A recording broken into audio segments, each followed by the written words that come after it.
අයිබෝවන් 2022 ලෙවල් කරන ඔයාලට කරන අවසාන වීඩියෝ එක මේක ඔන්ලයින් ක්ලාස් එකේ. ඒතර මේ වීඩියෝ එකෙන් මම බලාපොරොත්තු වෙන්නේ එකක් ප්‍රක්ෂිප්ත කොටස ඉවර කරලා දෙන්න එක ඔයාලට.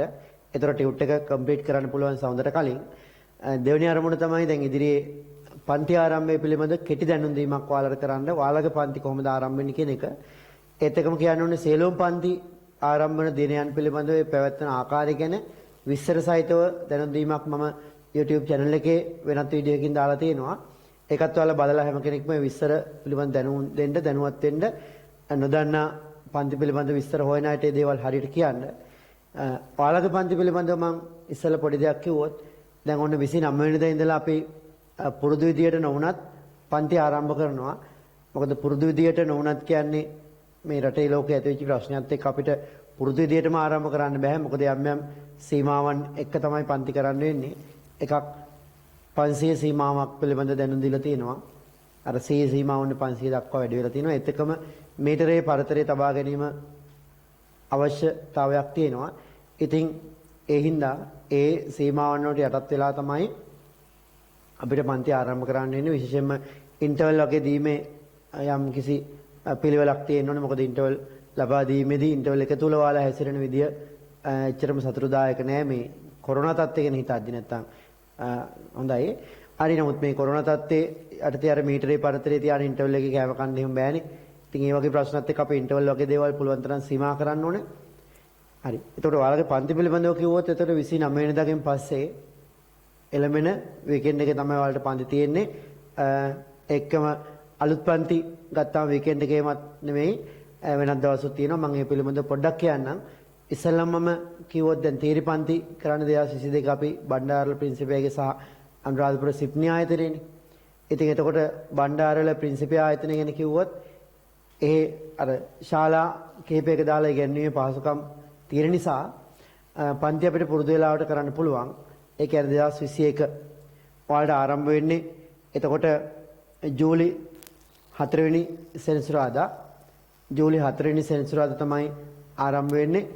එතකොට 2021 ආයෙත් උදේ 7:00 ඉඳන් 10:00 දක්වා තමයි පන්ති පැවැත්වෙන්නේ. ඒතර ඉන්ටර්වල් එකක් පැවැත්වෙන්නේ නැහැ. මොකද සති කිහිපයක් සමාජ මේ ප්‍රශ්නේ දැන් අපිට තියෙන ප්‍රධාන අර්බුදයනේ මේ කොරෝනා දෙවෙනි රැල්ලක් කියන එක වළක්වා ගන්න එක.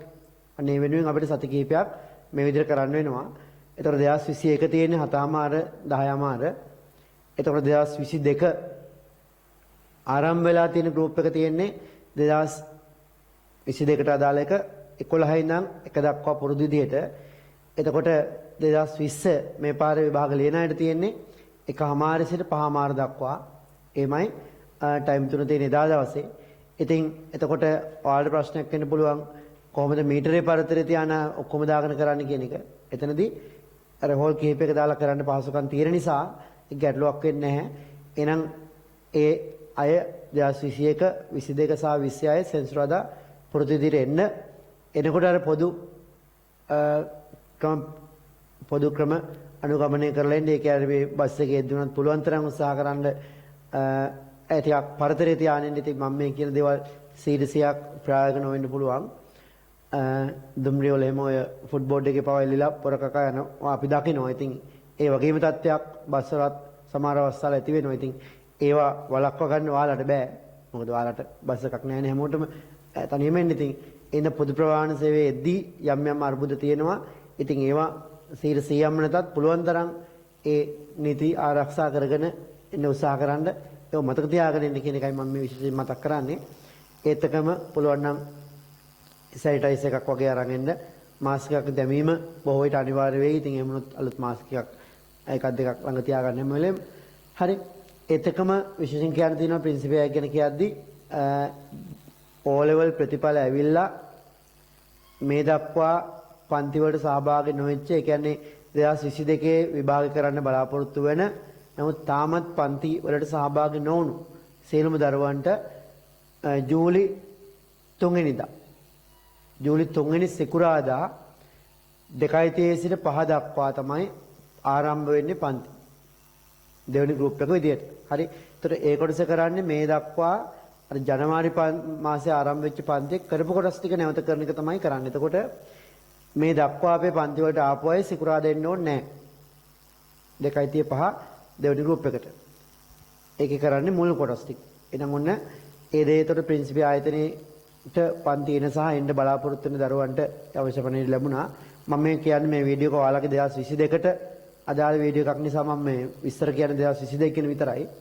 21 කියන්නේත් කිව්වට ප්‍රධාන වෙන්නේ ඊළඟට අනුරාධපුරේ සිප්නි ආයතනය ගත්තොත් 2020 21 පන්ති ඉරිදා දවසේ තියෙනවා. ඒක මම වෙනම දැනුවත් කරන්නම්.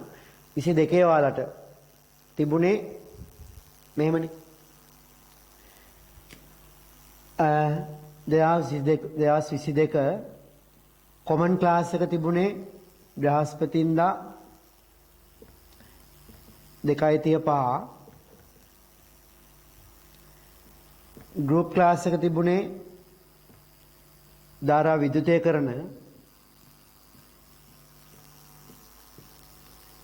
ගෲප් ක්ලාස් එක තිබුණේ බ්‍රහස්පතින්දා පස්වරු 5:30 සිට 9 දක්වානේ. ඒතර මේක මේ විදිහටම තියෙනවා. ඒ කියන්නේ ජූලි පළවෙනිදා බලන්න දෙවෙනිදාද දෙවෙනිදා නේද? ජූලි 2 මේ සීලම් පන්ති ආරම්භ වෙන්නේ. ඒතර ගෲප් ක්ලාස් එකට කොහොමත් එන අය හෝල් ක්ලාස් එකට කොහොමත් එන්න ඕනේ. ඒකත් එක්කම මේ ගෲප් ක්ලාස් එකට එන අය ජූලි 2 වෙනි බ්‍රහස්පතින්දා 5:30 සිට 9 දක්වායි පන්ති පුරුදු විදිහට ආරම්භ වෙනවා. එතකොට ඒකේ ඉඩකඩ ලොකු අර්බුදයක් නැහැ. මොකද හැන්දෑවේ පන්තිය නිසා අපිට වෙනත් හෝල් එක හරි අරන් කරන්න පුළුවන් ලොකු හෝල් එක. ඉතින් ඒක පුරුදු විදිහට තියෙද්දි මෙන්න මේ පන්තියේ යම් අර්බුදයක් තියෙනවා. මොකද සිප්නි ආයතනයේ මේක වෙලාවක හෝල් ගොඩක දාලා කරන්න පුළුවන්. හෝල් දෙක වගේ දැම්මට ගොඩක දාන්න බැරි ප්‍රශ්නයක් නිසා මෙන්න මේ බ්‍රහස්පතින්දා පන්තිය මේ කොමන් ක්ලාස් එක ඒ කියන්නේ ජනවාරි ඉඳලා ආරම්භ වෙලා ඇවිල්ලා තියෙන පන්තිය. හරි මේක අපිට කොටස් දෙකකට කඩන්න වෙනවා. එතකොට කොමන් ක්ලාස් එක ඉදිරි සති කිහිපයකට බ්‍රහස්පතින්දා 2.35 සහ බ්‍රහස්පතින්දා 11:30 සිට 2 දක්වා ගෲප් දෙකක් විදිහට කරන්නේ. කොමන් ක්ලාස් එක මෙහෙම කොටස් දෙකකට කඩලා කරන්නේ. එතකොට මේකට එන්න ආයේ මේකට එන්න අවශ්‍ය නැහැ. මේකට එන්න ආයේ මේකට එන්න අවශ්‍ය නැහැ. දෙකකින් එකට තමයි එන්න ඕනේ. එතකොට මේ දක්වා ඒ කියන්නේ මේ නිමාඩු දෙන්න කලින් බ්‍රහස්පතින්දා මේ වෙලාවට ආපු අය මේ ඉදිරි සති කිහිපය තුළ මේ වෙලාවෙම නෙමෙයි දෙකට කැඩලා එන්න ඕනේ. ඉතින් ඔහොම කිව්වට කොහොමද කැඩෙන්නේ?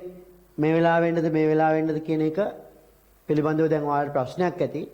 ඉතින් මේ ප්‍රශ්නෙට විසඳුමක් විදියට ඔන්න සිප්නි ආයතනයෙන් ඔයාලට විස්තර දැනුම් දීලත් මේ ඔයාලගේ විස්තර අරන් තියෙනවා රෙජිස්ටර් වෙන්න භෞතික සතිය දෙක තුල ඔයාලගේ විස්තර අරන්. එතකොට මේ විස්තර ගන්නකොට දීපු නම්බර එකට SMS එකක් එයි.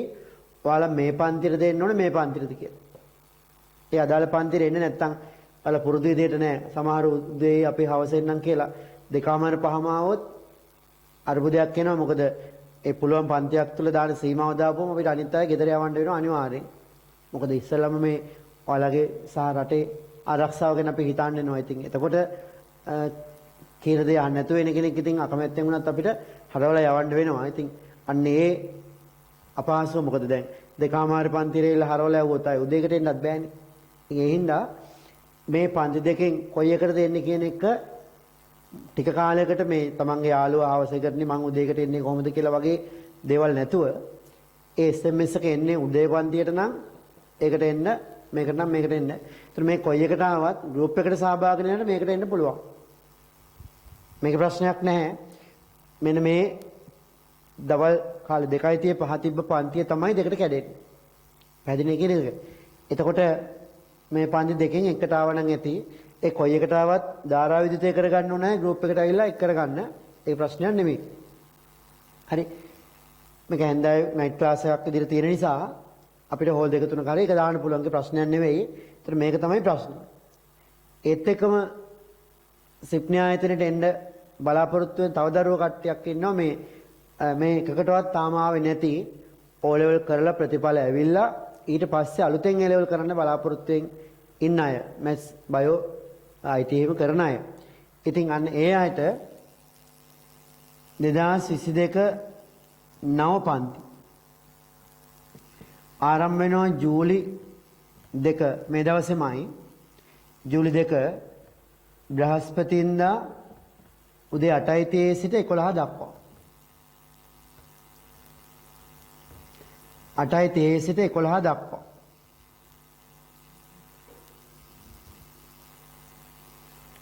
හරි 2022 නව පන්ති ජූලි 2 බ්‍රහස්පතින්දා 8:30 සිට 11 දක්වා ආරම්භ වෙනවා. එතකොට ඒ දැනට පන්ති ආපු නැති අය මේකටවත් එන්න එපා. ආවට තේරෙන්නේ නැහැ එන්නත් එපා.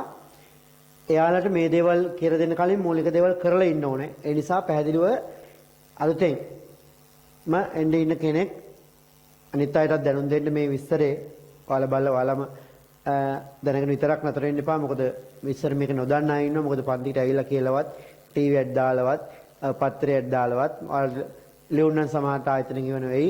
එහෙම කියන්න පුළුවන් කාලයක් නෙවෙයි මේක. ඉතින් ඒ නිසා හොඳම දේ යාළුවෝ දන්නේ නැති අය ඉන්නවනම් විස්තර අවශ්‍යයි ඉන්නවනම් එයා දැනුවත් කිරීමත් ඔයාලගේ වක්කීමක්. ඒතර ඔන්න අලුතෙන් එන්න බලාපොරොත්තු වෙන අය මෙන්න මේ වෙලාවේ ෆිසික්ස් ක්ලාස් එකට එන්න. මම මේ කියන්නේ මගේ පන්ති පිළිබඳව. ඒත් එකම ෆිසික්ස් විතරක් නෙමෙයි ඔයාලා අනිත් විෂයන් ගැනත් දැනුවත් වෙන්න ඕනේ. එතකොට සිප්නි ආයතනයෙන් වගේ මේ දේවල් වල ප්‍රින්සිපල් ආයතන පොදුයි. අනිත් ඉස්සර මම මේ පන්ති පටන් ගත්තාම කියනවා ඒත් එක්කම මේ ආයතන ආරම්භක සම්මන්ත්‍රණ පිළිබඳව ඔයාලට දැනුම් දෙයි.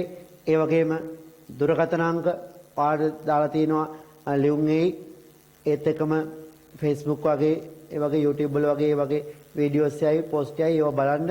එතකොට බලලා ඒවා අනිත් අය දැනුම් දෙන්න දැනුවත් කරන්න. මොන හරි ගැටලුවක් තියෙනවා නම් මගේ අංකය උනක් තියෙනවා.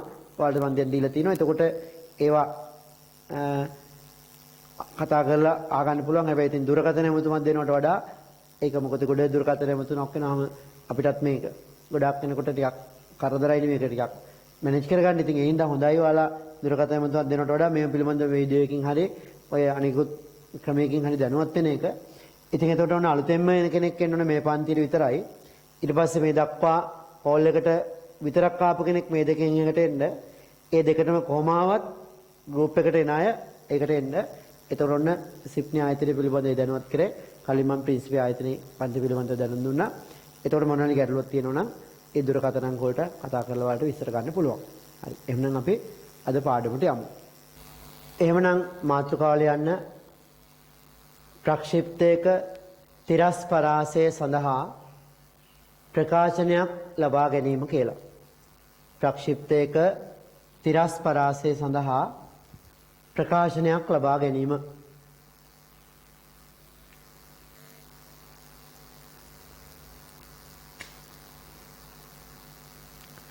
හරි. දැන් අහගන්නකො. අපි මෙන්න මෙහෙම ගමු. කිසියම් වස්තුවක් අපි ප්‍රක්ෂේපණය කරනවා u වේගයෙන් තිරසට තියෙන ආනතෝ. ප්‍රක්ෂේපණ වේගය u ප්‍රක්ෂේපණය සිදු කරන්නේ තිරසට t ආනතව නම් අපි කියනවා ප්‍රක්ෂේපණ කෝණය t කියලා. එතකොට කෙලින් මුඩට විසි කරනව නෙමෙයි ආනතවනේ. එහෙම නෝ මෙන්න මෙයා ප්‍රක්ෂිප්තයේ කොහොම ගිහිල්ලා මෙයා වැටෙනවා. මෙන්න මේ තිරස්තලය තුල මෙයා යන දුර අපිට නම් කරන්න පුළුවන් එයා තිරස්තලය ලබා ගන්න මොකද්ද? පරාසය කියලා. මෙන්න මේ පරාසය නැත්නම් රේන්ජ් එක හොයාගන්න සමීකරණයක් අපි ලබා ගන්න යන්නේ. එතකොට අපි එදත් කිව්වා මේ වගේ ආනත ප්‍රක්ෂේපණයක් වුණොත් මුලින්ම කරන්න ඕන දේ මොකක්ද? ওই ප්‍රවේගය අපි දෙපැත්තට විභේදනය කරගන්න ඕන. මම මේව මේ පැත්තට කඩා ගන්නවා u cos θ කියලා. මේ පැත්තට කඩා ගන්නවා මොකක් කියලාද? u sin θ කියලා. එතන බලන්න හරියට අපි බෝලයක් u cos θ එකකින් උඩ දානවා වගේ උඩ ගිහලා වැටෙනවනේ. u sin θ එකකින් උඩ දානවා වගේ උඩ ගිහලා වැටෙනවා. හැබැයි අපි ඉගෙන ගත්තා එහෙම උඩ ගිහින් වැටෙන අතරේ මෙයා ඉස්සරහට මොන වේගෙන් යනවද? u cos θ වේගෙන් යනවා. එතකොට u cos θ වේගෙන් කොච්චර දුරක් යනවද කියන එක තීරණය කරන්න s සමාන ut දාන්න වෙනවනේ. යූට ගන්න වෙන්නේ යූ කොස් තීටා. තීට ගන්න වෙන්නේ මොකක්ද? එයා ඉස්සරහට යන්නේ යූ කොස් තීට වේගෙන් කොච්චර කාලයක් තුලද? උඩ ගිහිල්ලා බිම වැටෙන්න යන කාලය තුල තමයි ඉස්සරහට යූ කොස් තීට වේගෙන් යන්නේ. එහෙනම් කොච්චර දුරක් ගියාද කියලා බලන්න කලින් අපි බලන්න ඕනේ මෙයා උඩ ගිහිල්ලා බිම වැටෙන්න කොච්චර කාලයක් යනවද කියලා. අපිට සරලව කියන්නේ 40න් උඩ යවන බෝලයක්. ගුරුත්ව තෝරන්නේ 10 කියන තැන ඉඳන් මට කියන්න 40 යවුවොත් කොච්චර කාලයක් යනවද? 40 තිබ්බ එක 30 වෙනවා 20 වෙනවා 10 වෙනවා බිංදු වෙනවා. 10 20 30 40 වල වැටෙනවා. තප්පර 4ක් උඩ ගිහිල්ලා 4ක් වෙනවා. ඔක්කොම තප්පර කීයද? 8යි. 80 යවුවොත් තප්පර 8ක් උඩ යනවා 8ක් වැටෙනවා. තප්පර 16යි පියාසර කාලේ. ඔය වගේනේ. එතන u sin θ කින් යවුවොත් කොච්චර කාලයක් යයිද කියලා බලලා අපිට පුළුවන් ඉස්සමන ut දාලා පරාසය ගන්න. හරි. එන යට ලියන්න මෙහෙම. ලියන්න. තිරසට තීටා කෝණයකින් ආනතව තිරසට තීටා කෝණයකින් ආනතව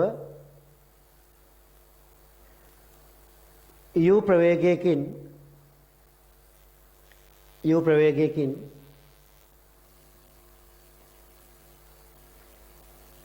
ඉහළට ප්‍රක්ෂේපණය කළ වස්තුවක් සලකමු.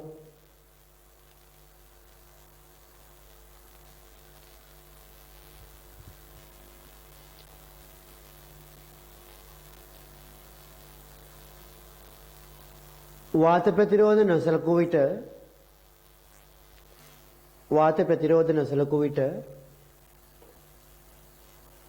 වාත ප්‍රතිරෝධ තිබ්බොත් චුට්ටක් කතාව වෙනස් වෙනවා. වාත ප්‍රතිරෝධ නොසලකූ විට වස්තුව පෙන්වා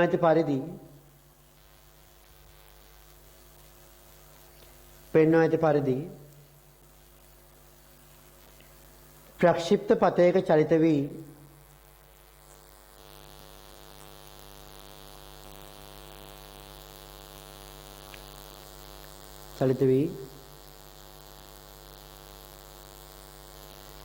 බිම පතිත වීමේදී එම මට්ටම කියලා අපි ගන්න. බිම පතිත වීමේදී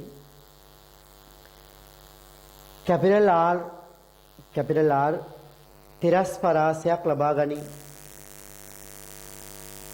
කැපිටල් R තිරස් පරාසයක් ලබා ගනී.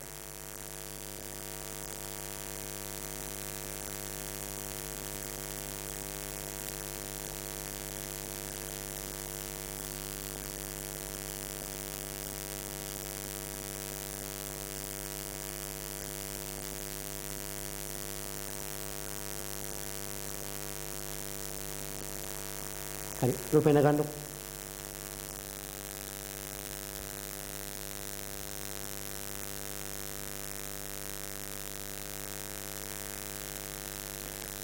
මේ වගේ වෘත්ත ඡාපේ වඳින්න එපා කකටු තියලා.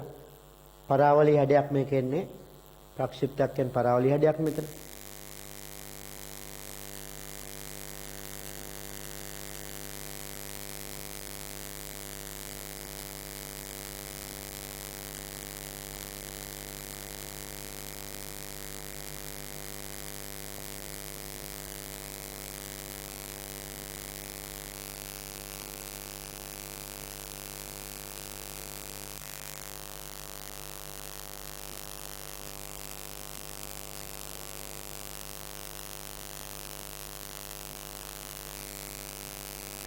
පැන්සලෙන් වගේ පෙන්නන්න u cos θ මෙහෙට u sin θ මෙහෙට කියලා.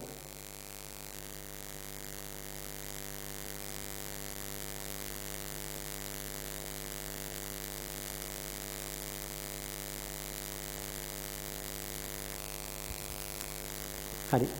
ඊට පස්සේ ලියන්න යටින් වස්තුවේ පියාසර කාලයේ සිවීම කියලා.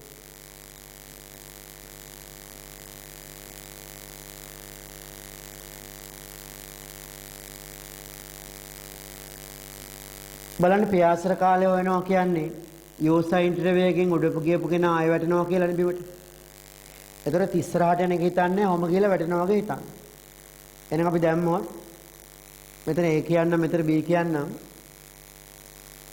A සිට B දක්වා සිරස් චලිතයට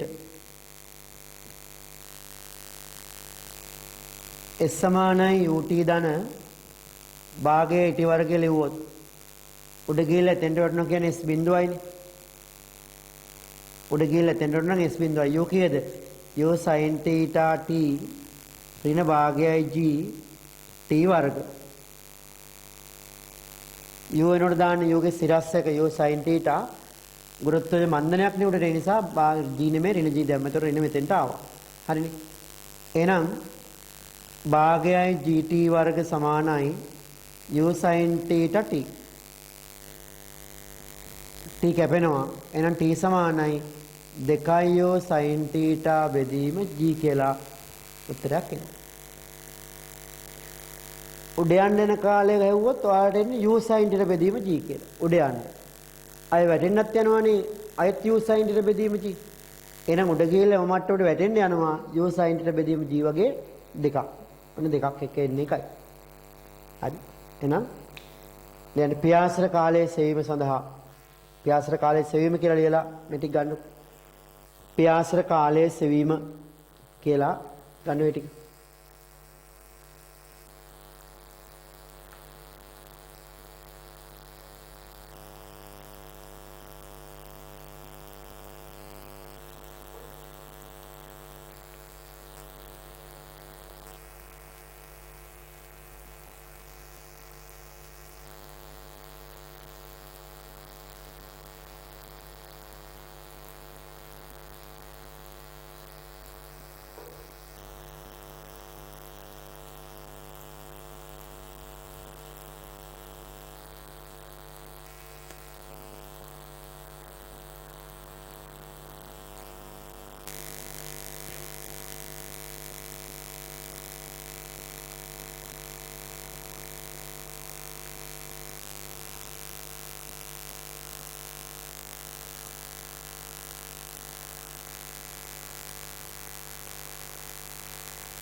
හරි. දැන් බලන්න. අපිට ඊළඟට ඕනේ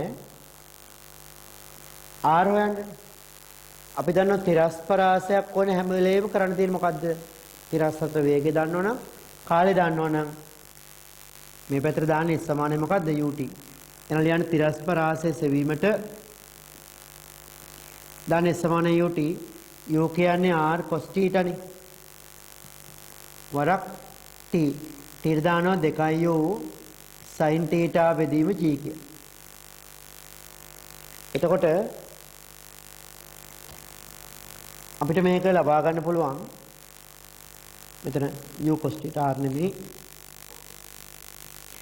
r සමානයි 2u u තියෙනවනේ 2u වර්ග බෙදීම g sin θ cos θ කියලා. ඕක මතක තියාගත්තත් කමක් නැහැ. ඔන්න u දන්න ඕන. දැන් g 10යි සාමාන්‍යයෙන්. u දන්න ඕනම් ප්‍රක්ෂේපණ වේගය. θ දන්න ඕනම් අපිට පුළුවන් කෙලින්ම පරාසය ඔතනින්ම ගන්න. ලබා ගන්න එක ගැටෙන්ත ලබා ගන්න. දැන් මෙහෙම හිතන්නකො. ඔන්න අපිට දෙනවා ටක් ගාලා ගන්න උදාහරණයක්. වස්තුවක් 100ක වේගයෙන් විසි කරනවා අංශක 30ක් ආනත පැත්තටම යනවා. r අහනවා. එහෙනම් කොහොමද එක පාර ලියන්නේ? r සමානයි 2යි 100 වර්ගයේ බෙදීම g 10යි කීයද? sin θ භාගයයි cos θ මුළු තුන බෙදීම 2යි. θ ට 30 දැම්මා u ට 100 දැම්මා. උතර කීයද එන්නේ? සුරු කරන්න. දෙකට දෙක කැපෙනවා. 100 වර්ගයේ 10000යි 10න් බෙදුවොත් 1000යි. 10 වරක් මූල 3 බෙදීම 2. කෙදෙන්නේ 500යි මූල 3යි කියලා එනවා. සාමාන්‍යයෙන් ඔයාලට සුළු කරොත් එයි මූල 3 කියන්නේ 1.3ක් විතරනේ. ආසන්නයෙන් 866ක් විතර එනවා මීටර. මීටර 866ක් වගේ. ඔය වගේ ප්‍රක්ෂේපණ වේගය දන්නව නම් කෝණය දන්නව නම් අපිට පුළුවන් කෙලින්ම මේ සම්බන්ධ දාලා පරාසය ලබා ගන්න. හැබැයි ඕක ලබාගත්ත වෙන්නේ මෙහෙම ගත්තොත් වැරදි. හිතන්නකො මේ කන්දක් වගේ කියලා. කොහොම ගත්තොත් ඒතර පරාසය වෙන්නේ මේකනේ. ඒතර ඕකෙම හොයන්න බෑ අපිට සමීකරණේ. මොකද අපි ඕම ගිහලා මෙතන වැටෙද්දී අපි හිතමු මට්ටමටම නැවත වැටෙනවානේ. මේ කන්දක්වත් පල්ලමක්වත් නෙමෙයි. ඒ නිසා මේ වගේ ආනත නැති තිරස්තලයක පරාසයද තමයි මේ සමීකරණය යොදන්න පුළුවන් වෙන්නේ.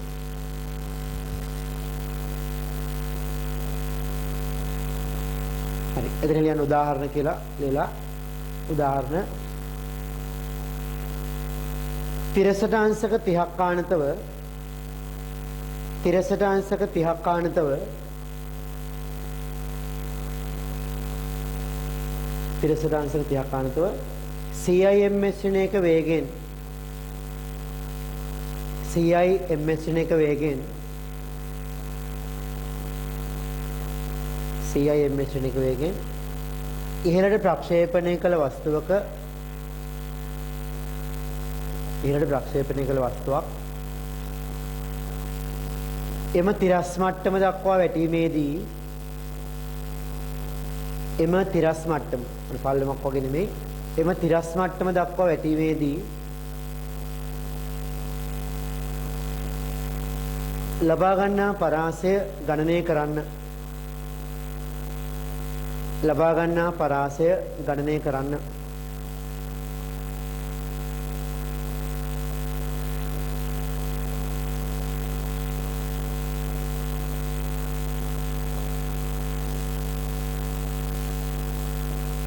හරි සුරු කරලා ගන්න 500යි මූල 3යි කියලා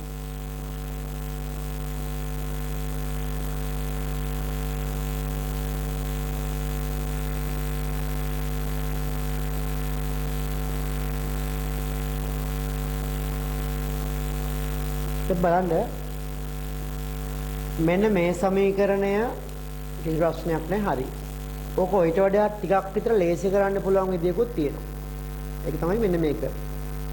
අපිට ත්‍රිකෝණමිතියේදී හම්බෙන මේ මැත්ස් කරන අය නම් දන්නවා ත්‍රිකෝණමිතිය හම්බෙන සම්බන්ධයක් තියෙනවා sin θ cos θ. වැඩි කිරීම දෙක. 2යි sin θ cos θ කිව්වොත් ඕක සමාන වෙනවා sin 2යි θ. sin 2යි θ කියන්නේ 2යි sin θ cos θ කියලා අපිට සුළු කරන්න පුළුවන්. ඒ කියන්නේ තව විදිහට කිව්වොත් හරි. හිතන්න දැන් යම් තැනක 2යි sin 30 cos 30 ආවොත් 2යි sin 30 cos 30 නම් මම තීරයට කීයද දැන් මේ 30 නේ. එහෙනම් 2යි sin 30 cos 30 කිව්වොත් ඔක සමාන වෙන්නේ sin කීයද? 2යි θට මම දැන් θට 30 දැම්මේ. ඒතකොට දෙවරක් θ කියන්නේ කීයද? 60. එතකොට sin 60 කියන කෝණවල ලියන්න පුළුවන් 2යි sin 30 cos 30 කියලා. එහෙනම් මට කියන්නේ sin 60 නෙමෙයි sin 90 කඩන්න පුළුවන් කොහොමද? 90 කඩන්න පුළුවන් 45 ගන්න නෙමෙයි. මම sin 90 ලියනවා නම් 2යි sin 45 cos 45 කියලා කඩන්න පුළුවන්. නිකන් හිතන්නකො sin 90 දැන් අපි දන්නවා 1යි කියලා. මෙහෙම හිතුවොත් 2යි sin 45 එකයට මූල 2යි cos 45 එකයට මූල 2යි. මූල 2යි මූල 2යි සුණොත් 2යි. ඒ දෙකට මේ දෙක කැපුණාම 1යි. එන sin 90 මතකුණුත් කාට හරි ඕනේ 45 මතක නම් sin 90ට උත්තරයක් ගන්න පුළුවන්. දැන් හිතන්නකො කාට ඕන වෙනවා හදිස්සියවත් sin 120 හොයා ගන්න. අංශක 120 කෝණේ sin හොයන්න. එහෙනම් මට කියන්නේ sin 120 ලියන්න පුළුවන් කොහොමද? 120 එතන 60 නේ 120 ගත්තොත් 60ව දෙකක්. එහෙනම් මේක 2යි sin 60 cos 60. කීයද? එහෙනම් sin 120 කීයක් වේද? sin 60 මූල 3 බෙදීම 2යි. cos 60 භාගයයි. දෙකට දෙක කැපුණොත් මොකක්ද එන්නේ? එහෙනම් sin 120 සුළු වුණොත් එන්නේ මූල තුන බෙදීම 2යි. එතන sin 120 ගන්න පුළුවන් විදිය. sin 180 ලියන්න පුළුවන් කොහොමද? 2යි sin 90 cos 90. 2යි sin 90 cos 90 cos 90 බිඳුව හින්දා sin 180 ගත්තොත් එන්නේ උත්තරේ බිඳුව. ඔය වගේ කිසියම් කෝණයක් අපිට පුළුවන් කිසියම් කෝණයක sin එකේ හොයන්න ඕන නම් ඒක දෙකට කඩලා මේ 2යි sin ඊට cos ඊට විදිහට ගන්න පුළුවන්. එහෙනම් මෙන්න මේක අපිට පුළුවන් නේ 2යි sin ඊට cos ඊටට 2යි sin ඊට cos ඊටට පුළුවන් නේ මොකක් දාන්නද? sin 2යි ඊට දාන්න. එහෙනම් අපිට මේක මෙහෙමත් ලියන්න පුළුවන්. එහෙනම් තරොද්දල් මෙහෙම ලියලා ඉන්න ත්‍රිකෝණ මිතියට අනුව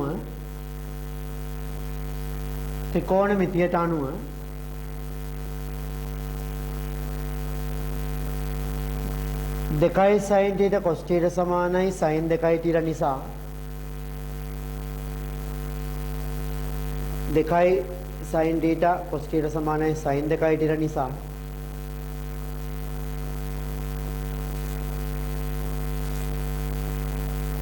ප්‍රක්ෂිප්තයේ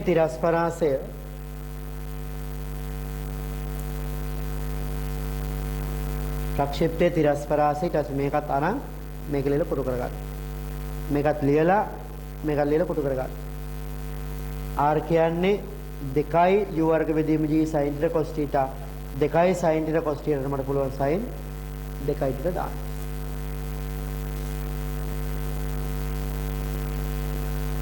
ඕකත් අපිට සුළු කරද්දී ඕන වෙනවා. ඔන්න තිරස්පරාසය සඳහාමම සම්බන්ධතා දෙකක් ගත්තා. දෙකත් ඕන වෙනවා. මේකත් අපිට දැනගෙන ඉන්න එක වාසි වෙන්න පුළුවන්. හරි. එහෙනම් ඔන්න ඒ කොටස ඉවරයි. ඊට පස්සේ මම කියලා දෙන්න යන්නේ ඊටාව දෙකක් දෙයක්. හරි. දැන් බලන්නකෝ. ඔන්නාලා හිතන්න ක්‍රිකට් ගහද්දියම දැන් ඔයාලා බැට් කරනවා කියලා හිතන්නකෝ බැට් කරද්දී ඔයාලට ඕනේ 6ක් වගේ ගහන්න. ඒ කියන්නේ බෝලේ ඈතටම යවන්න ඕනේ. ඔයාලා උඩරිම 6ෙන් ගහනවා.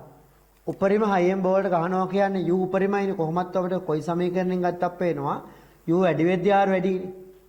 ඒකට ඉතින් සමීකරණ ඕනෙත් නැහැනේ වැඩි වේගයෙන් පහර දුන්නොත් තමයි ඈතට යන්නේ. ඒක අපි කොහොමද දන්නෝ? වේගය වැඩි නම් r වැඩි. ඒක හරි. ඊට අමතරව අපිට පුළුවන් නේ වේගයේ එක එක පැත්තට පහර දෙන්න. දැන් ඔන්න බැට් එකේ වැදිලා බෝලේ මේ පැත්තට යන්නත් පුළුවන්. මේ පැත්තට යන්නත් පුළුවන්. මෙහෙට ඔහොම එක එක පැත්තට පුළුවන් නේ. එක එක කෝණේ යවන්න පුළුවන් නේ. කොහොමත් වේගය වැඩි වෙච්ච තරමට r වැඩි එක පැහැදිලි. θ කොහොම වුණොත්ද මෙයා ඈතටම යන්නේ. ප්‍රායෝගිකව ආවට හිතන්න පුළුවන්. දැන් මේ වගේ ඇහුවොත් එහෙමනම් මොකද වෙන්නේ? වේගෙන් ගියා උඩ.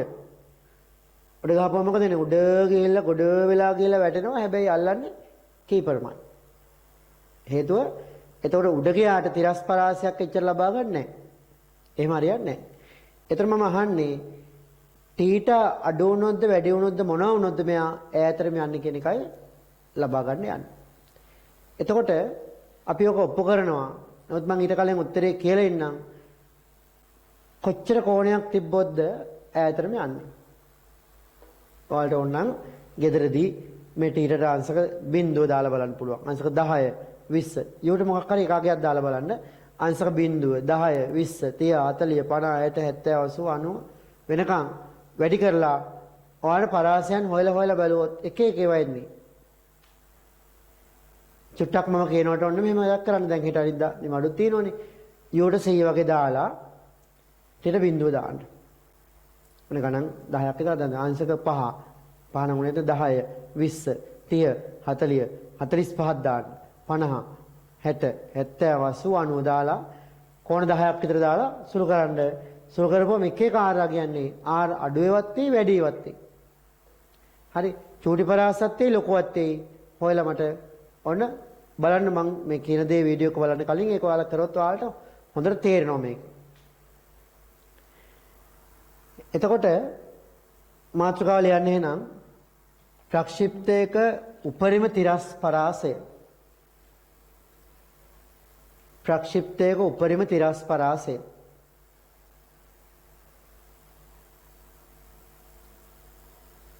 ලියන්න ඉහත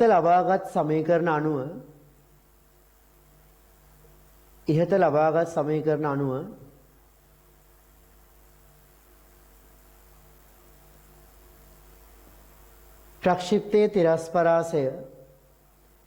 ප්‍රක්ෂිප්තයේ තිරස් පරාසය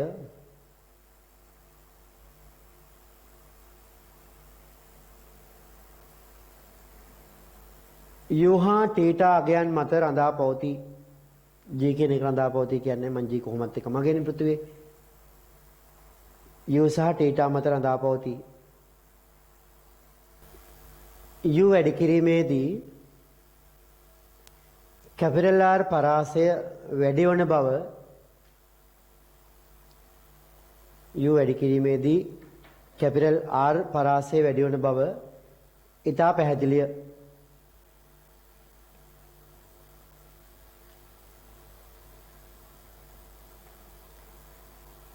තීටා වැඩි කිරීමේදී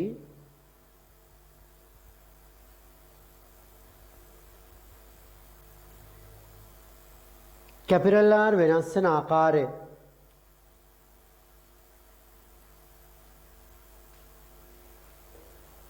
සලකා බලමු.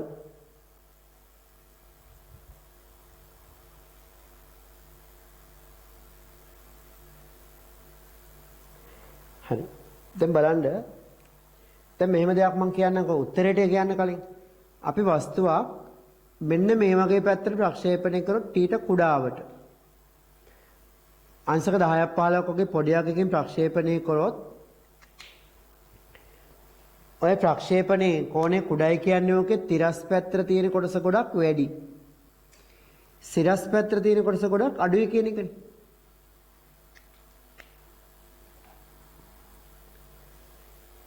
ගොඩක් අඩු කෝණේ කියනවා කියන්නේ සිරස් ප්‍රවේග සන්නතිකයේ ගොඩක් කුඩයි තිරස් එක් ගොඩක් විශාලයි කියන එක. තිරස් පරාසෙන් තිරස් ප්‍රවේගය ගොඩක් වැඩි කියන්නේ තිරස් අතර වේගෙන් යනවා කියලානේ. ඔය වගේ ප්‍රක්ෂේපණයක් කරපුවම අර හෙවණැල්ල දිහා බලන් හිටියොත් හෙවණැල්ල වේගෙන් යනවා. හැබැයි වේගෙන් ගියා කියලා ඈතරම යනවා කියන්න බෑ. මොකද පරාසවන්න S සමාන ut දාද්දී ඈතරම යන්න වේගය වැඩි වෙන්නත් ඕනේ කාලය වැඩි වෙන්නත් ඕනේ. කාලය විතරක් වැඩි වෙලා වැඩක් නැහැ වේගය වැඩි නැත්තම්. තිරස් පැත්තට. වේගය විතරක් වැඩි වුණාට වැඩක් නැහැ කාලය වැඩි නැත්තම්. ඈතරම යන්න නම් වේගය වැඩි වෙන්නත් ඕනේ කාලය වැඩි වෙන්නත් ඕනේ. හොඳට අහගන්න. දැන් මේ වගේ ගොඩක් කුඩා කෝණේ කියවුවොත් තිරස් වේගය වැඩි. තිරස් වේගය වැඩි වුණාට ඈතට යන්නේ නැහැ එච්චර. ඇයි ඒ? හේතුව තමයි තිරස් වේගය වැඩි නිසා වේගෙන් ගියාට මෙයා යන්නේ කොච්චර කාලයක් තුලද? එයා වේගෙන් හරි හිමින් හරි යන්නේ අර උඩ ගිහිල්ලා වැටෙන කාලය තුලනේ. සිරස් ප්‍රවේගය ගොඩක් කුඩයි කියන්නේ මෙයා උඩ ගිහිල්ලා වැටෙනවා ඉක්මනට. දැන් හිතන්න 50ක වේගෙන් වගේ යවුවොත් නම් තප්පර 5ක් උඩ ගිහිල්ලා 5ක් කරලා තප්පර 10ක් යනවනේ වැටෙන්න. මොකද හිතන්නකෝ 20න් යවුවොත් උඩට තප්පර 2යි තප්පර 4ෙන් වැටෙනවනේ. 10න් යවුවොත් තප්පරයක් ඇදින ඉස්සෙල්ලා තව තප්පරයක් ඇදෙන්න වැටෙන්න තප්පර 2යි යන්නේ. ඒතර සිරස් ප්‍රවේග සානතිකේ අඩු වුණා කියන්නේ මෙයාගේ පියාසර කාලය අඩු වෙනවා කියන එක. අපිට කලින් ගත්ත පියාසර කාලේ සමීකරණ බලුවත් පේනවා. සිරස් ප්‍රවේගය අඩුයි කියන්නේ මෙයාට උඩ ගිහිල්ලා වැටෙන්න යන කාලය අඩුයි කියන එක. ඒතර ඒ කාලය තුරනේ මෙයා මෙහෙට යන්නේ. ඒ නිසා u වැඩි වුණාට වැඩක් නැහැ කාලය අඩු වෙනවා. එහෙනම් මේ වගේ විදිහට යවුවොත් ඈතට යන්නේ නැහැ. ඊළඟට අපි වස්තුවක් මේ වගේ යවනවා. ගොඩාක් කෝණේ ලොකුයි 90ට කිට්ටු. 90ම නෙමෙයි. එහෙම වුණොත් මොකද වෙන්නේ? එතකොට නම් සිරස් ප්‍රවේගය හොඳට තියෙනවා. හැබැයි තිරස් එක කුඩයි. එතන මොකද වෙන්නේ?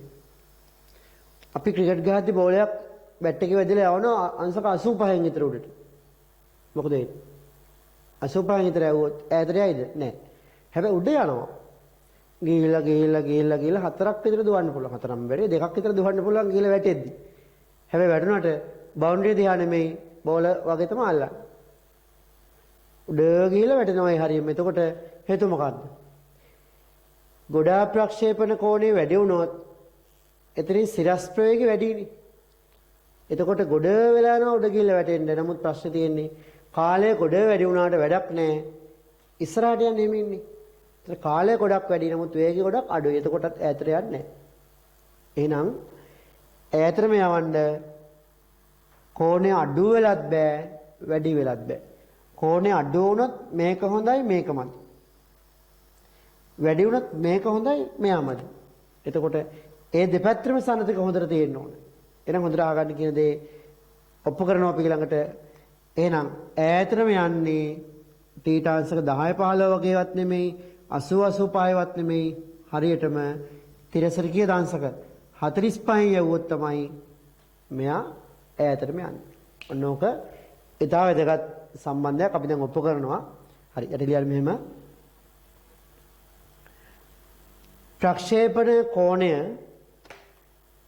ප්‍රක්ෂේපණ කෝණය අංශක 10ක්, 15ක් තරම් කුඩා නම්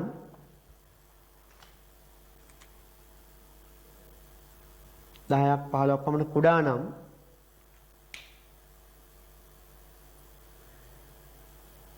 ප්‍රක්ෂේපණයේ තිරස්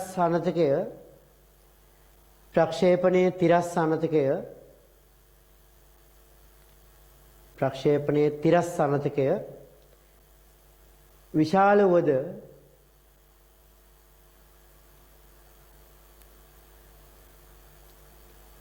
ප්‍රක්ෂේපණයේ සිරස්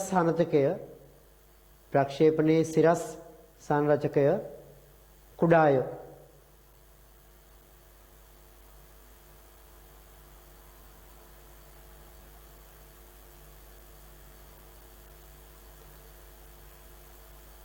සිරස් සංරචකයේ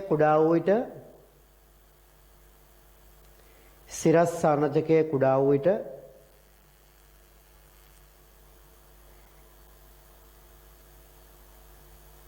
එහි පියාසර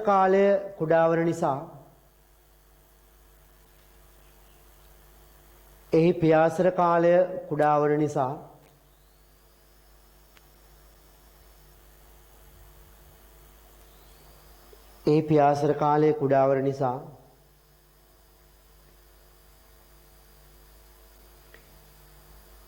විශාල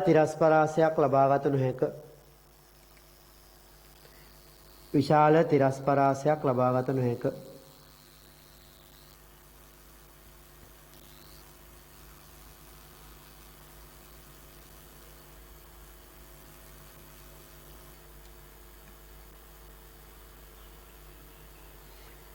ඉස්සෙල්ලා යන්න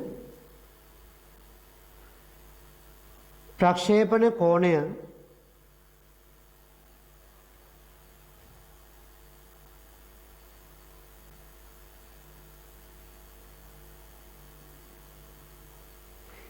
ඉතා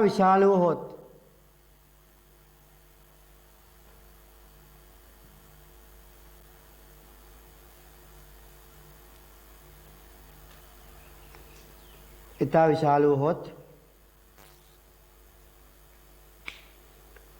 වරන් ඇතුලේ අංශක 90ට ආසන්න කියලා දාන්න. වහොත්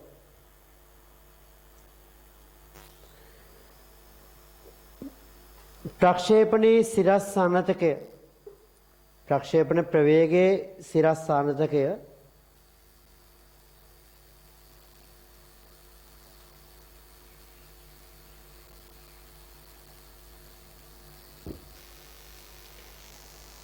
ඉතා විශාල බැවින්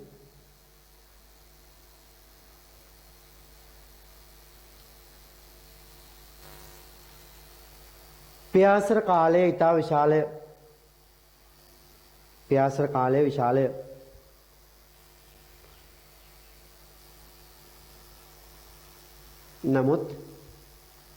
නමුත්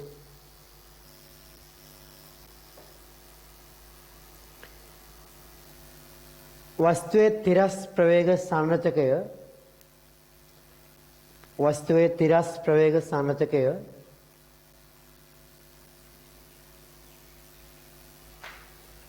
කුඩා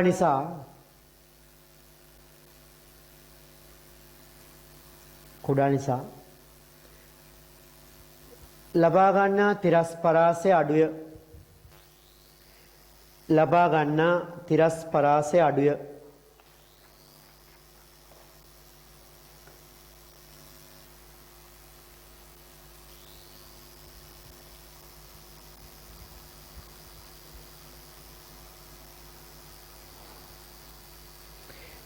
මේ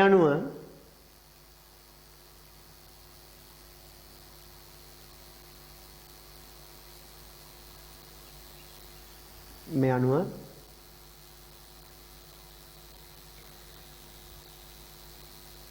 උපරිම තිරස් පරාසයක් ලබා ගන්නේ උපරිම තිරස් පරාසයක් ලැබෙන්නේ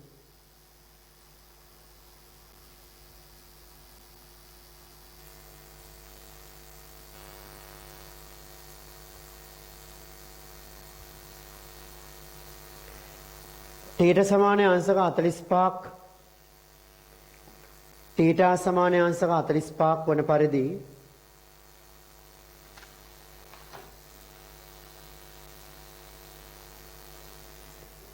තීටා සමාන අංශක 45ක් වන පරිදි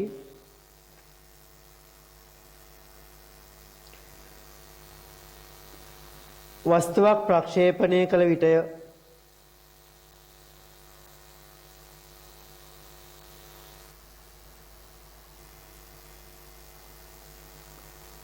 තීටා සමාන අංශක 45ක් වන පරිදි වස්තුවක් ප්‍රක්ෂේපණය කළ විටය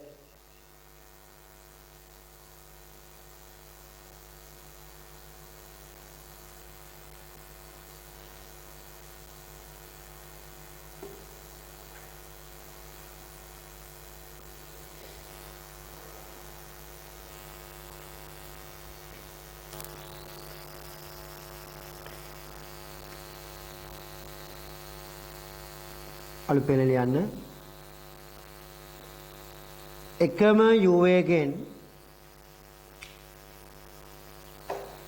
u වේගෙන්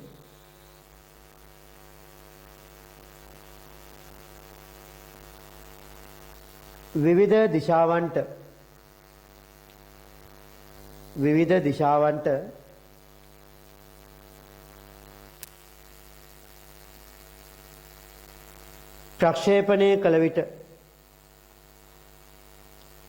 ප්‍රක්ෂේපණය කළ විට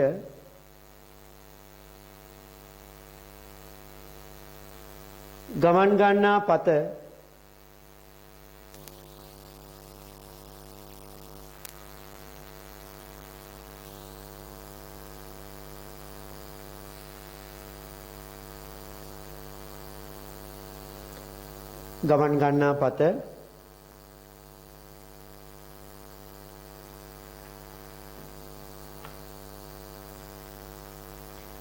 පහත පරිදි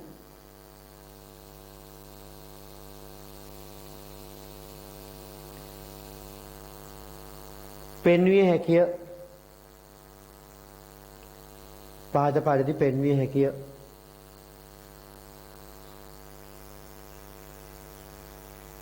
හරි රූපේ නගන්නකො මම.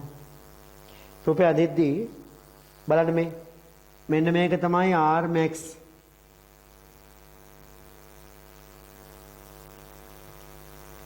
මෙතන අන්න ඒක වල වෙන පාටින් ඇඳලා කමක් නැහැ. මම මෙහෙම ඔයාලා වෙන පාටිකින් මේක මාක් කරන්න. කීයද ඒක? ඒක අංශක කීයද? අංශක 45ක් කියලා අරන් ඒක පෙන්නන්න මෙතනින් 45යි කියලා. ඔයාලා වෙන පාටින් පෙන්නන්න ඒක. හරියට ලස්සන රූපය අඳින්න ඕන. වරද්දන්න එපා. උල්ලුල් වගේ මඳින්න එපා. ගානට සුමට වක් වෙන්න ඕන. ඔක්කොම පරාවලිය හැඩ අංශක 45ක ඈත වෙනවා කියලා පෙන්නනවා.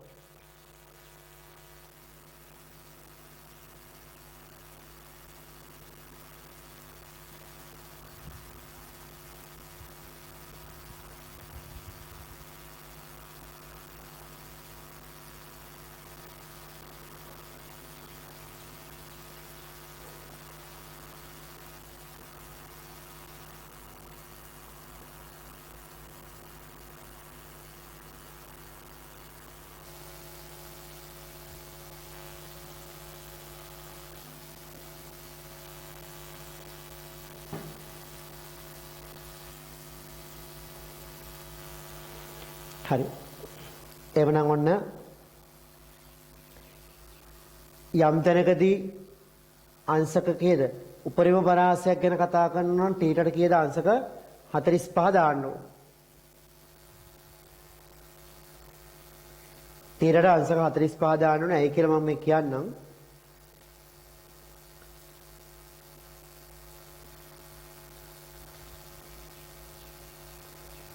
තසලියන්නට එනම් මෙහෙම මේ අනුව ප්‍රක්ෂිප්තයේ උපරිම තිරස් පරාසය rmax නම්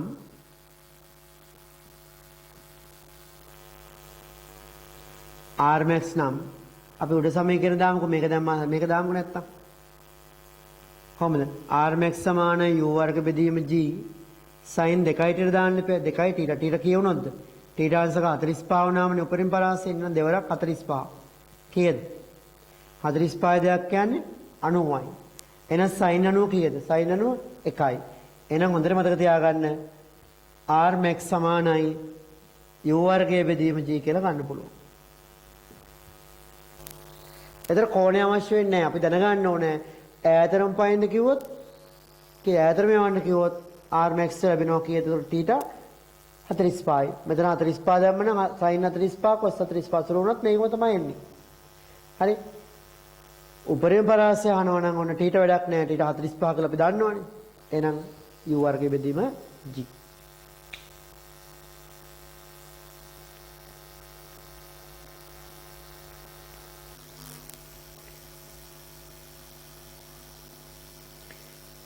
දැන් ප්‍රක්ෂේපයේ උපරිම තිරස් පරාසය r max නම් කියලා ලියලා මේක අරන් r max නම් ටීට සමානයි 45 අංශක යෙදීමෙන් කියලා මේ ප්‍රකාශයත් ගන්න. r max සමානයි u වර්ගයේ බෙදීම g. r max සමානයි u වර්ගයේ බෙදීම g.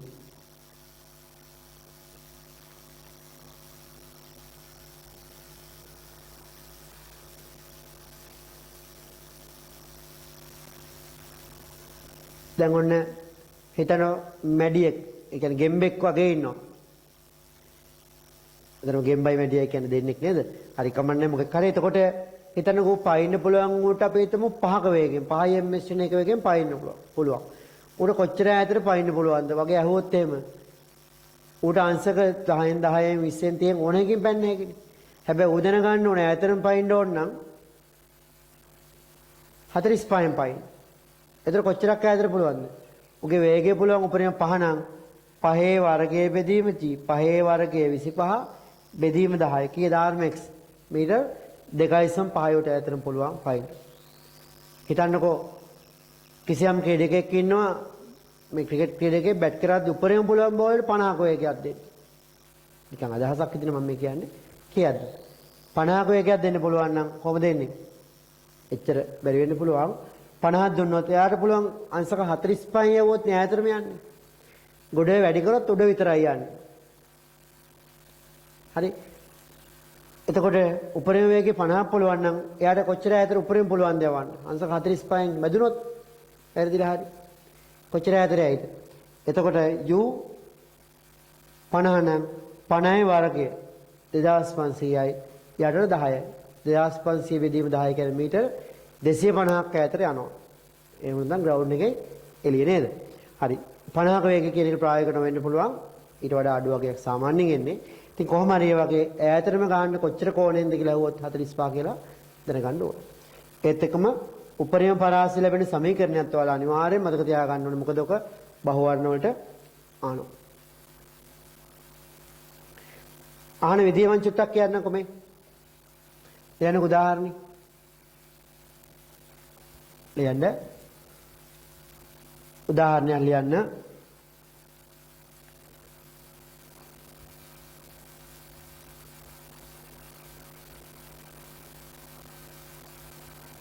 වතුර මලකින් ගාඩන් වලේම තියෙන්නේ පොණ්ඩ වලේම වතුර මලකින් පිටවන ජල බිඳු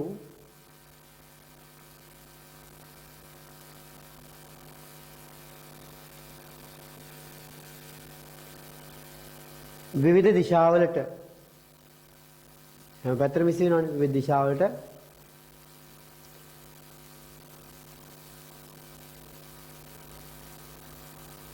6යි ms/එක වේගයෙන්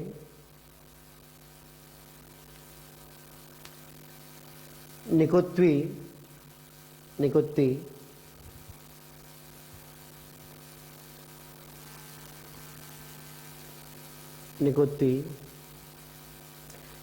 ප්‍රක්ෂිප්ත පථවල චලිත වී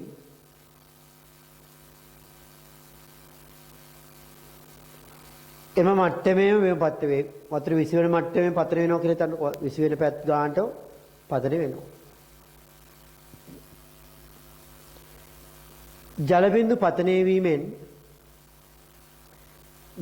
පතනය වීමෙන්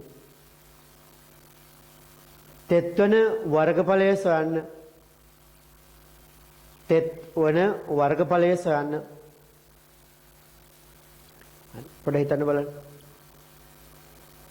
වතුර බිඳු හැම පැත්තටම 20 වෙනවා. තෙමෙන්නේ මොන වගේ හැඩයක්ද? හතරස් කොටුවක්ද, ත්‍රිකෝණයක්ද, වෘත්තයක්ද මොකක්ද? හොඳට තේරෙන්න බෑ. හැම පැත්තටම වතුර බිඳු 20 වෙනවනේ. එක පැත්තටම එක පැත්ත නෙවෙයිනේ. ඒතර වතුර බිඳු මගින් තෙමෙන වෘත්තාකාර ප්‍රදේශයක්. එහෙනම් තෙමෙන වර්ගඵලය හොයන්න ඕන නම් කොහොමද? හිතන්න. වතුර බිඳු මේ පැත්තට 20 වෙනවා නම් ඔහොම යයි. ඈතටම යන්නේ අංශක 45කනේ. කීයද rmax? rmax කියන්නේ u වර්ගයේ බෙදීම g කීය දෙන්නේ? මං කිව්ව වතුර බිඳු 6න් පිට වෙනවා නම් 6 වර්ගයේ 36 බෙදීම 10යි. කීයද? 3.9 මීටර. ජල බිඳු ඈතටම යන්නේ 3.9ක් මීටර. හැබැයි එහෙට විතරද යන්නේ? නෑ. ඔය වගේ මෙහෙටත් යනවා. ඔහොම. ඔය වගේ. ඔය වගේ යනවා. එතකොට මේ පැත්තට rmax යනවා. මේ පැත්තට යනවා. අර පැත්තට. එතකොට ගත්තාම මෙන්න කොහොමද වැටෙන්නේ? මෙන්න මෙතන කේන්ද්‍ර කරගත්තු වෘත්තාකාර ප්‍රදේශයක් කොහොමද වෙනවද? වෘත්තාකාර ප්‍රදේශයක් වෙනවනේ. එතකොට මම මේක මෙහෙම පෙන්නන්නම්. ඒ වෘත්තාකාර ප්‍රදේශය තමයි තෙමෙන්නේ. අර කොච්චරක් වන වෘත්තයක්ද? අර rmax වෙන වෘත්තාකාර ප්‍රදේශයක් තමයි තෙමෙන්නේ. හරි. එන රූපය ඇඳලා මම පාට කරන්නම් තෙමෙන ඒරියා එක.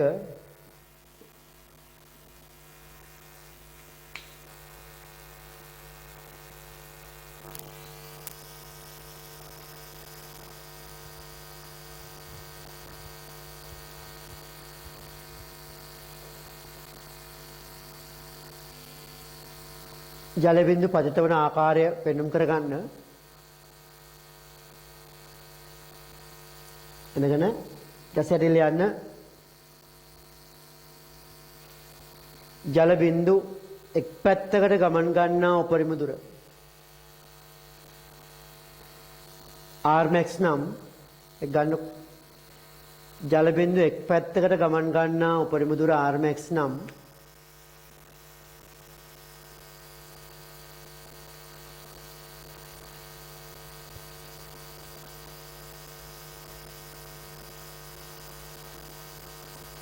හරි සුරු කරලා ගන්න. rmax කියන්නේ 3.6 මීටර කියලා. ඊට පස්සේ යන්න මේ ආකාරයට ජල බිඳු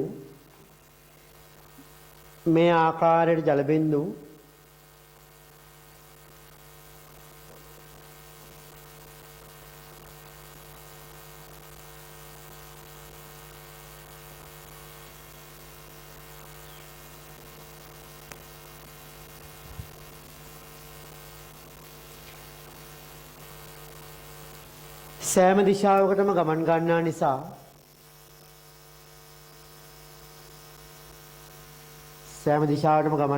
පතන වෙන නිසා අරය rmax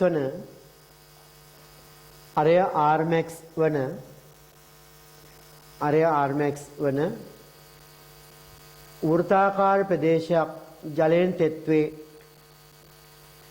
වෘත්තාකාර ප්‍රදේශයක් ජලයෙන් තෙත්වේ. එහි වර්ගඵලය a නම්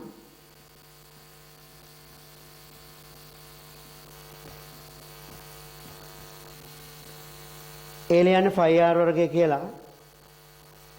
8 දාන්න අරදුර 3.6 කියලා.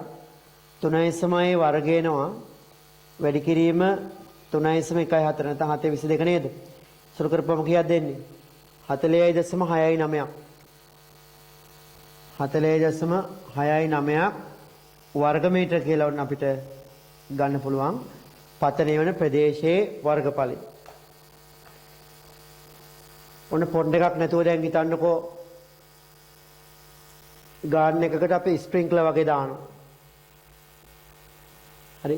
ගාඩන් එකක තනකොළ මැරෙන එක නවත්තන්න වතුර දාන්න අමාරු නිසා අපි ස්ප්‍රින්ක්ලර් හයි කරනවා වතුර විදින්න ඕම. වතුර මල්. එතකොට ටැංකිය ගෙදර තියෙන කොච්චර උසින්ද කියන එකත් එක්ක අපිට පුළුවන් ශක්ති සංසිතියෙන් භාවිතා කරලා ස්ප්‍රින්ක්ලර් එකෙන් වතුර පිටවන වේගය හොයන්න. අපිව තරල ගති විද්‍යාවෙන් කතා කරනවා. හරි. ඒකයි ෆිසික්ස් බොහොම ප්‍රායෝගික එදිනෙදා මේ හැම දෙයක් තුළම තියෙන භෞතික විද්‍යාව කියන්නේ ඒකනේ. ස්ප්‍රින්ක්ලර් එකෙන් වතුර බින්දු පිටවන වේගය හොයා ගන්න පුළුවන් ඉතා සරලව ශක්ති සංසිතිය වගේ දේවල් දාලා. එක්කෝ පොයිසෝන් සමීකරණ වගේ දාලා. අපි ඔක්කොම ඉගෙන ගන්නවා. ඊට පස්සේ වතුර පිටවන වේගය දාන්න නම් අපිට පුළුවන් වතුර මලෙන් කොච්චර ප්‍රදේශයක් තෙත් වෙනවද බලා ගන්න. තෙමෙනවද කියලා. එතකොට කොච්චර ළඟින් අපිට වතුර මල් හයි කරන්න වෙයිද? මිස් වෙන්නේ නැතුව හැමතැනම තෙමෙන්න නම් කියන එක අපිට හොයා ගන්න පුළුවන්. මෙන්න මේ තර්කය අනුව.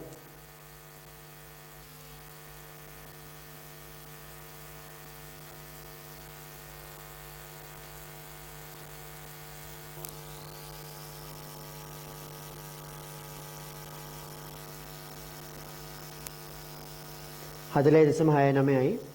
හරි. එවනම් ඔන්න මම පොඩි යෙදීමක් ගැන කිව්වේ. ඊළඟට වැදගත් කරුණු දෙකක් මට තව කියලා දෙන්න තියෙනවා මේ පාඩම ඉවරෙන්න. ඔන්න අද මම මේකේ ප්‍රශ්න කරන්න යන්නේ නැහැ. හරි. මම අද කියලා දෙන්නේ මේක තීරේ කොටස් ටික විතරයි. එහෙනම් ඊළඟ කොටසෙන් බලන්න. ඊළඟට එහෙනම් අපි බලමු මෙන්න මේ ඔප්පු කිරීම කරන්න. ඒ කියන්නේ තීටා අංශක 45 වෙද්දි තමයි උපරිම තිරස්පරාසය ලැබෙන්නේ කියන එක පෙන්වන්නයි අපි යන්නේ. එන මාතෘකාව ලියන්න. තීටා සමානය අංශක 45 දී තීටා සමානය අංශක 45 දී උපරිම තිරස්පරාසය ලැබෙන බව පෙන්වීම. උපරිම තිරස්පරාසය ලැබෙන බව පෙන්වීම. හරි. දැන් අහගන්නකො පොඩි සරල සිද්ධියක් තියෙන විනාඩියකින් මේක කරන්න පුළුවන්. R සමානයි u වර්ග බෙදීම g sin 2 θ නේ. 2 θ කියන එක අමතක කරලා මොකක් හරි කෝණයක් කියලා මේක හිතන්නකො. 2 θ තමයි. නමුත් මේක මොකක් හරි කෝණයක් නේ. θ කියන්නේ කෝණයක් නිසා දෙකෙන් වැඩි කරත් ඒක මොකක් හරි කෝණයක් නේ. සාමාන්‍යයෙන් ඔන්න මැත්ස් කරන අය නම් ටිකක් මීට වඩා මම මේ කියනකට වඩා ගැඹුරින් මේක ඉගෙන ගන්නවා. සරලව කිව්වොත් sin ගන්නේ සම්මුඛ පාදයේ කර්ණයේ අනුපාතයෙන්නේ. sin θ සමානයි දැන් sin θ නෙමෙයි අපි අල්ප දාමුකෝ නැත්තම් පැටලෙයි. මෙතන දාන්නේ සම්මුඛ පාදය. මෙතන දාන්නේ කර්ණයනේ. සාමාන්‍යයෙන් කර්ණයට වඩා සම්මුඛ පාදේ කුඩයිනේ. නැවතත් කියන්නේ මැත්ස් කරන අය ටිකක් මීට වඩා වෙනස් විදිහට ඉගෙන ගන්න. නමුත් මම මේ සරලාර්ථය කියන්නේ. කර්ණයට වඩා සම්මුඛ පාදයේ සාමාන්‍යයෙන් කුඩයි. කවදාවත් කර්ණයට වඩා සම්මුඛ පාදේ ලොකු වෙන්න බෑනේ.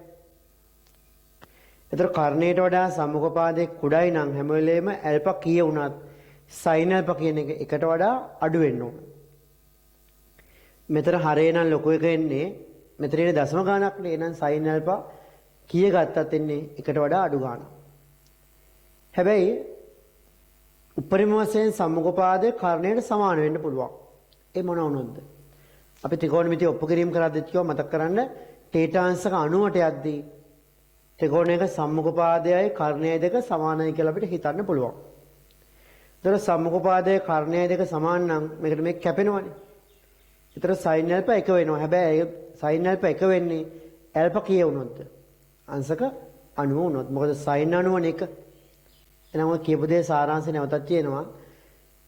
ඇල්ෆා කෝණයේ අංශක 90ක් වුණොත් sin ඇල්ෆා සමාන 1 වෙනවා. එහෙම වෙන්නේ කොහොමද?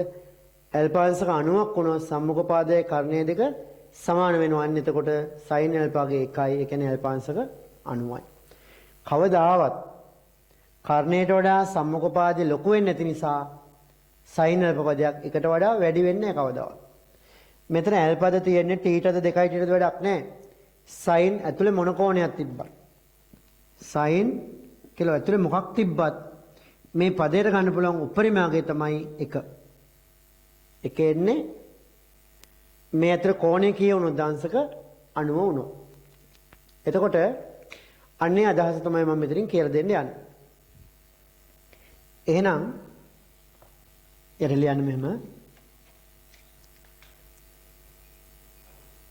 u වේගෙන්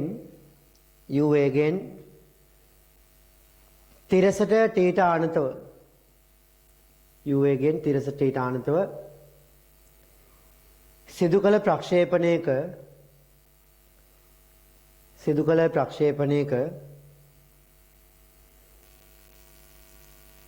ප්‍රක්ෂේපණ කෝණය u වේගෙන් තිරසට u වේගෙන් තිරසට θ අනතව සිදු කළ ප්‍රක්ෂේපණයක තිරස් පරාසය r නම්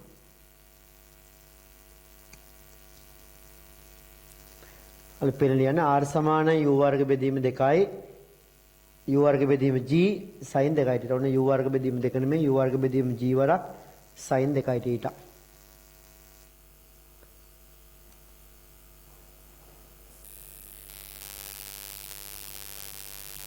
අලු පෙළ ලියන්න කැපිටල් R උපරිම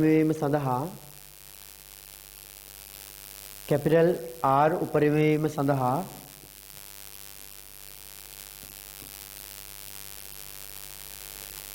sin 2යි θ අගය උපරිම විය යුතුය.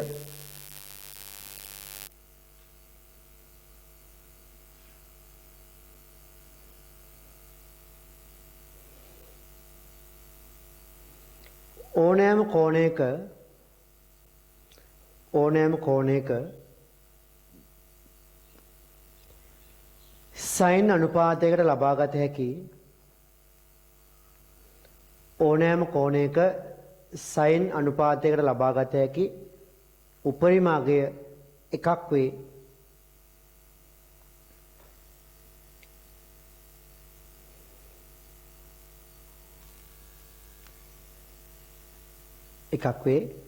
එම අගය ලැබෙන්නේ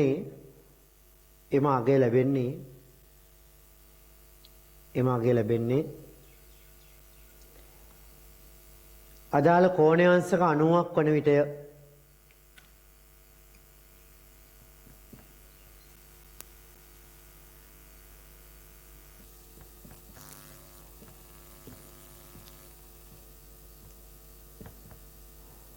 එහෙනම්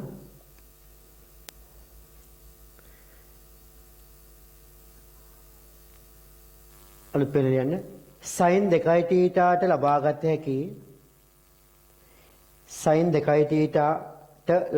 හැකි උපරිමේද එකක් වන නිසා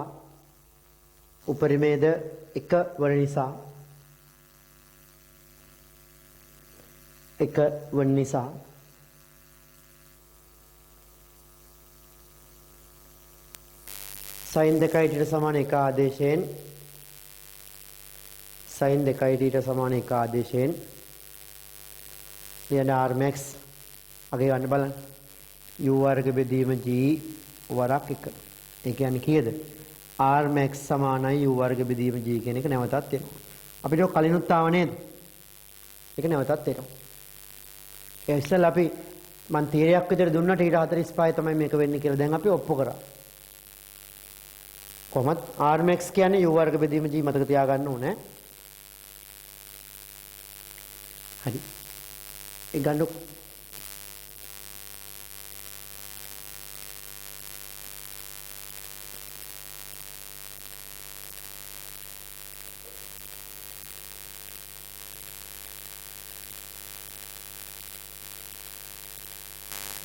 ඊළඟට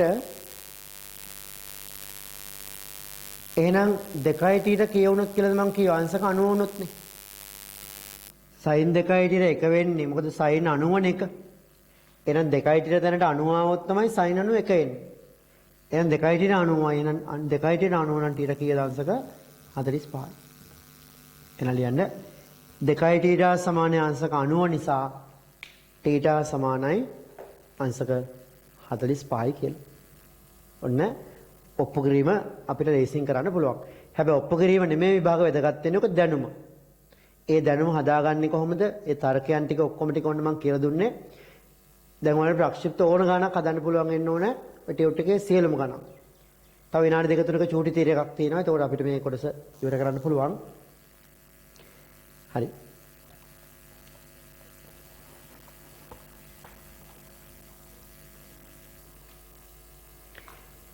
එහෙනම් අවසානයේ මේ බලන්න. තීටාංශක 45කින් යවුවොත් උපරිම පරාසය යන බව ඇත්ත ඒක හරි. එතකොට අපි අංශක 45න් නැතුව ඊට වඩා පොඩ්ඩක් අඩු කරොත් මොකද වෙන්නේ? ඔහොම ගිහලා ටිකක් මග වැටෙනවා. අර ඈතරම යන්නේ නැහනේ. කිසියම් ආරකයක් එනවා. හැබැයි RMX ට වඩා අඩුයි. හොඳට තේරුම් ගන්න 45න් යවපු කෙනානේ ඈතරම යන්නේ. 45ට වඩා කෝණය අඩු කරොත් අතෙන්ටම යන්නේ නැහැ ටිකක් මග වැටෙනවා. 45ට වඩා ටිකක් වැඩි කරොත් මොකද වෙන්නේ? ඒත් අතරම යන්නේ නැහනේ. ඒත් ටිකක් මග වැටෙනවා. මම කියන්නේ ඔය වගේ ලාවකත් ඔහොම ගිහිල්ලා අවසානයේ අර 45ට ටිකක් අඩු කෝණයකින් යවපු කෙනයි 45 කට්ටිය වැඩි කෝණේ යවපු කෙනයි දෙන්නම යන්නේ ඈතට උපරිම පරාසයට වඩා අඩු වෙන්නේ. අන්න ඒ වගේ දෙනෙක්ගේ පරාසය මොකද වෙන්නේ? සමාන වෙන්න පුළුවන්. 40 නිකන් මෙහෙම හිතන්න 45ට වඩා අපේ දවක 5ක් අංශක අඩුවෙන් යවුවා කියලා. ඒ කියන්නේ මෙන්න මෙයා 45ට වඩා 5ක් විතර අඩුවෙන් යවුවොත් ඒ කියන්නේ ප්‍රක්ෂේපණ කෝණය 40න් එයාම කියලා මගනේ වැටෙන්නේ. 45ට වඩා 5ක් අඩු කරා එකයි 45ට වඩා අංශක 5ක් වැඩි කරලා අංශක 50න් යවුව එකයි මොකද වෙන්නේ ගිහිල්ලා දෙන්නම ගත්තොත් වැටෙන්නේ එකම තැන කියලා අපිට ලබා ගන්න පුළුවන්. 45 මෙහෙමනම් අංශක 5ක් අඩු කරනවා 40යි අනික අංශක 5ක් වැඩි කරනවා 50යි. එහෙනම් 40 අංශක 40න් ඇල කරලා යවපු එකයි 50න් ඇල කරලා යවපු එකයි මොකද වෙන්නේ? වැටෙන්නේ එකම තැන. එකම වේගයෙන් යවන්න ඕනේ. කෝණ දෙක වෙනස්. හරි. අනිත් එක නම් මෙහෙම හිතන්න. තව එකක් 45ට නම් 15ක් අඩු කරනවා. 30 යවනවා. 45ට 15ක් වැඩි කරනවා. එහෙනම් කීයද? 60 යවනවා. ඒ දෙනගේ පරාස අනිවාර්යෙන් සමාන වෙනවා. අපි නිකම්ම හිතුවොත් මෙහෙම හිතන්නකො. u වේගෙන් අංශක 30න් යව කියලා හිතන්නකො. එයාගේ පරාසය කීයද? කීයද? සුකරොත් අපි සමීකරණය කීයද? r සමානයි 2u වර්ග g මම ඒක දාන්නම්කෝ. sin θ cos θ පොදු සම්බන්ධ දාන්න. 2 sin θ cos θ නේ මම අර sin 2 ට දැම්ම. එහෙම නැතු ඔහම දාමු. කීයද එන්නේ? r 30 කියලා යන 30න් යවුවොත් කීයද? 2u වර්ග බෙදීම g එහෙම තියමු. θ 30නේ sin 30 භාගයයි cos 30 මූල 3 බෙදීම 2යි. ඔය වේගෙන්ම 60 යව කියලා හිතන්නකො. ඔතනමයි වැටෙන්නේ. නිකන් හැල බලමු. r 60 කීයද? 2u වර්ග බෙදීම g sin 60 cos 60 sin 60 කීයද? මූල 3 බෙදීම 2යි cos 60 භාගයයි. නිකන් බලන්න මෙතන 1/2 වරක් මූල 3 බෙදීම 2 ආවා. මෙතන මූල 3 බෙදීම 2 වරක් 1/2 ආවා. මේ දෙක මාරු වෙච්ච එක එතන උනේ. r 30යි r 60යි මොකද වෙන්නේ? සමානයි. එහෙනම් ඔන්න ඔය උපරිම පරාසය ලැබෙන්නේ 45න් වගේම ඊට වඩා අඩු සහ වැඩි කරලා අපිට පුළුවන් උපරිමයට වඩා අඩු ඒත් සමාන පරාසයක් ලබා ගන්න පුළුවන් කෝණ දෙකක් තියෙනවා. හරි එනයට ලියන්න. ප්‍රක්ෂිප්තයක් උපරිම තිරස් පරාසයක් ලබා ගන්නේ ප්‍රක්ෂිප්තයක් උපරිම තිරස් පරාසයක් ලබා ගන්නේ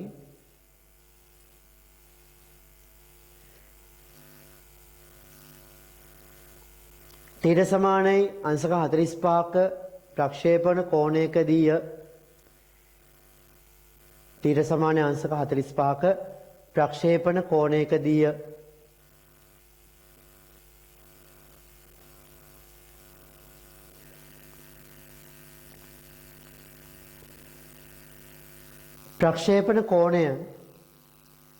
ප්‍රක්ෂේපණ කෝණය අංශක 45ට වඩා වැඩි වුවද අංශක 45ට වඩා වැඩි වුවද අංශක 45ට වඩා වැඩි වුවද අංශක 45ට වඩා අඩු වුවද අංශක 45ට වඩා අඩු වුවද ලැබෙන පරාසය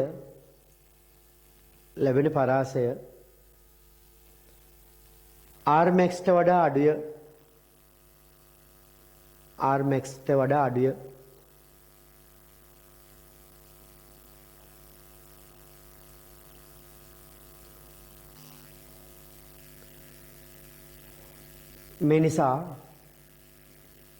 මේ නිසා කිසියම් පරාසයක් ලබාගත හැකි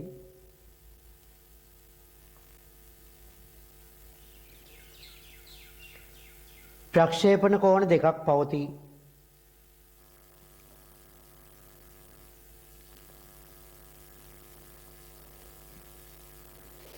හරි. හොඳට තේරුම් ගන්න.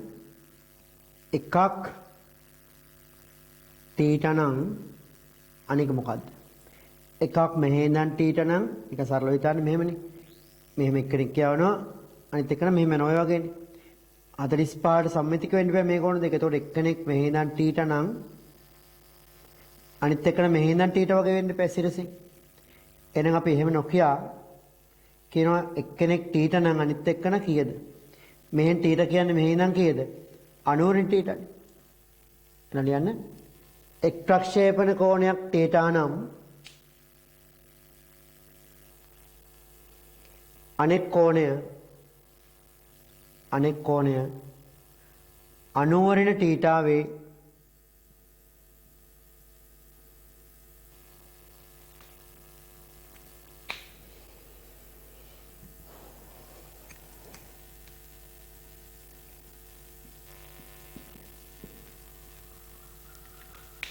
හරි රූපෙන්ද්‍ර පෙන්නුම් කරගන්න එකක් 40 නම් අනික 90 40 කියන්නේ 50යි. තීරණ නිකම්නේ 45 වටා සම්මිතික වෙන්න ඕන. එකක් 44 නම් අනික 46 වෙන්න ඕන. ඒක අපිට ලේසි ලබා ගන්න. මොකද එකක් තීටා නම් අනික 90 තීටා. එතකොට මේක 44 නම් මේක 90 44 කියන්නේ කීයද? 44 නම් අනික 46. මේක 30 නම් මේක 90 30 කියන්නේ කීයද? 60. ඔය වගේ දෙපැත්තේව එන්න ඕනේ. එක් ප්‍රක්ෂේපණ කෝණයක් තීටා නම් අනික 90 වේ. 90 තීටා වේ.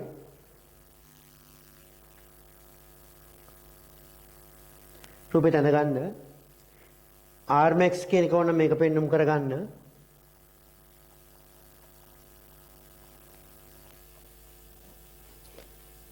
Rmax කිව්වොත් මේක ඒක පෙන්වන්න අවශ්‍ය නැහැ මම. උපරිම කියලා මේක අංශක 45 පතේ කියලා ලියන්නම්කෝ. ඊට වඩා එච්චර ඈතට යන්නේ නැහැ. ඊට වඩා අඩු වෙනවා. නමුත් අඩු වුණාට දෙන්නගේ සමාන වෙනවා. එකක් පාතින් ගහපුවම හොම ගිහලා මෙහෙම වදිනවා. අනික උඩට ගහපුවම උඩ ගිහලා ගොඩාක් කලා වැටලා තතෙන්න වැටෙන්න පුළුවන්.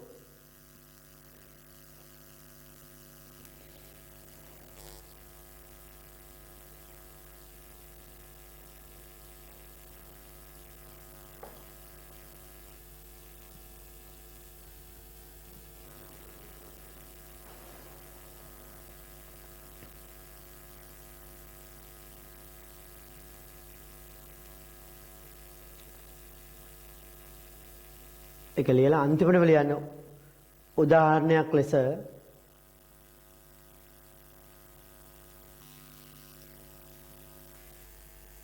අංශක 30 සහ 90 30 සමාන 60 අංශක 30 හා 90 30 සමාන 60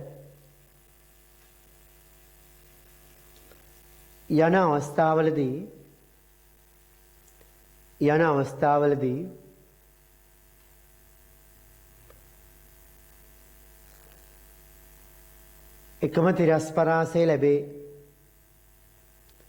එකම තිරස්පරාසය ලැබේ. හැබැයි එකම වේගෙන් යවන්න ඕනේ. වේග වෙනස් වුණොත් බෑ. හරි. එහෙනම් ඔන්න ප්‍රක්ෂිප්ත කොටස උතරින් අවසන් වෙනවා.